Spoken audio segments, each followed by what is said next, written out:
جب اپنے دل صاف رکھیں گے تو دل پھر آئینے کی مانند ہوگا، پھر اس آئینے میں دیکھیں گے تو پھر خیر ہی نظر آئے گی۔ تو جب آئینہ ہی دھندلا کر لیا تو پھر کیا دکھائی دے گا؟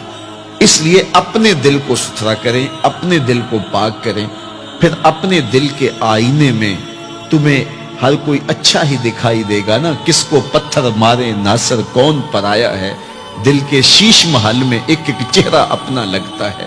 تو پھر دل مصفا ہو گیا، دل مزکا ہو گیا، تو پھر جو ہے وہ پاکیزگی ہی پاکیزگی ہے، نور ہی نور ہے۔ خشیت الہی جب بندہ مومن کے اندر اتر آتی ہے تو پھر اس کا اندر سنورنے لگ جاتا ہے۔ جہاں کوئی کیمرہ نہیں ہوتا، جہاں کوئی ایجنسی نہیں ہوتی، جہاں کوئی دیکھنے والا نہیں ہوتا، وہاں یہ خوف طاری ہوتا ہے کہ میرا رب مجھے دیکھ رہا ہے، اور یہ تصور انسان کی زندگی کے اندر خیر لاتا ہے۔ خشیت الہی باطن کو نکھارتی ہے، سجدوں میں لذت پیدا کرتی ہے، رکوع اور قیام میں سرور پیدا کرتی ہے، یہ نیتوں کے اندر خلوص اور للہیت پیدا کرتی ہے، یہ تمہارے اعمال کے اندر حسن پیدا کرے گی۔ اگر اللہ کی خشیت باطن میں نہیں ہے تو کھوکھلے عمل ہوں گے، ریا ان پر مسلط ہو جائے گی، دکھلاوا آ جائے گا، عجب آ جائے گا۔ ہم تو نماز پڑھنے لگ جائیں تو بے نمازیوں کو حقیر سمجھنے لگ جاتے ہیں۔ وہ کیسی نماز ہے جس نے ہمیں تکبر میں مبتلا کر دیا، جس نے ہمارے دماغ میں غرور بھر دیا، ہمیں لوگ بونے بونے اور چھوٹے چھوٹے دکھائی دینے لگے اگر ہم نے جو ہے وہ چند سجدے کر لیے۔ لیکن وہ لوگ جو خشیت الہی کے نور میں پرورش پاتے رہے، وہ ساری زندگیاں عبادت میں گزارنے کے بعد پھر بھی روتے تھے، پتہ نہیں ہماری عبادتیں بھی قبول ہوئی ہے کہ نہیں۔ حضرت سری سختی رضی اللہ تعالی عنہ دن میں کئی بار آئینہ دیکھتے تھے اور اپنے چہرے پہ ہاتھ پھیر کے دیکھتے تھے، کہیں میرے گناہوں کے سبب سے میرا چہرہ سیاہ تو نہیں ہو گیا۔ حضرت جنید بغدادی کے سکے ماموں لگتے ہیں، فرماتے ایک دن حضرت سری سختی نے مجھے نصیحتیں کی، ایک نصیحت کی تو میرے پاؤں تلے سے زمین نکل گئی۔ کہنے لگے بیٹا جب میں مر جاؤں تو مجھے بغداد سے باہر دفن کرنا۔ تو میں نے کہا کہ حضرت لوگ تو بغداد میں دفن ہونے کو ترستے ہیں، تو آپ کہتے ہیں مجھے بغداد سے باہر دفن کرنا؟ تو حضرت سری سختی رضی اللہ تعالیٰ عنہ فرمانے لگے کہ اے جنید میں ڈرتا ہوں میری بدعمالیوں کی وجہ سے بغداد کی مٹی مجھے قبول کرنے سے انکار نہ کر دے۔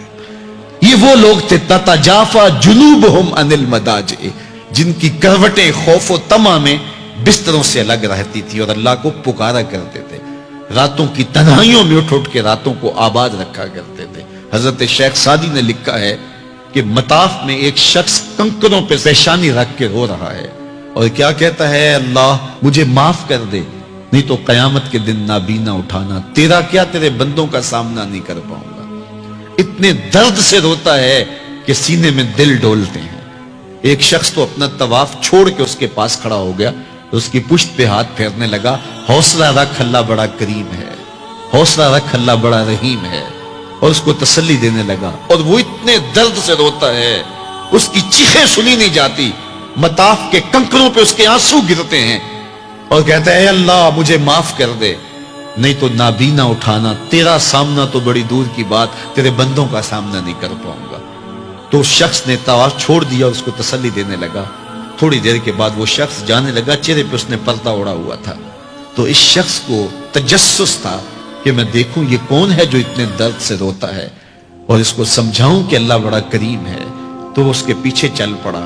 تو جب اس شخص نے نقاب سے پردہ اٹھایا تو اس شخص کی چیخیں نکل گئیں، فائزہ ہوا الشیخ عبد القادر جیلانی۔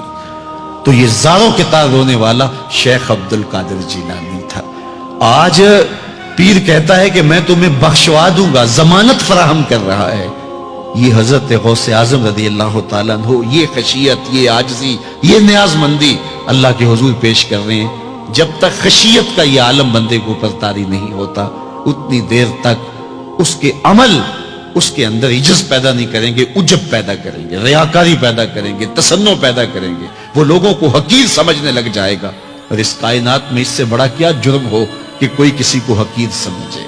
تو کسی کو حقیر مت سمجھو، اپنے اعمال کا کیا یقین ہے کہ وہ قبول ہوئے کہ نہیں ہوئے؟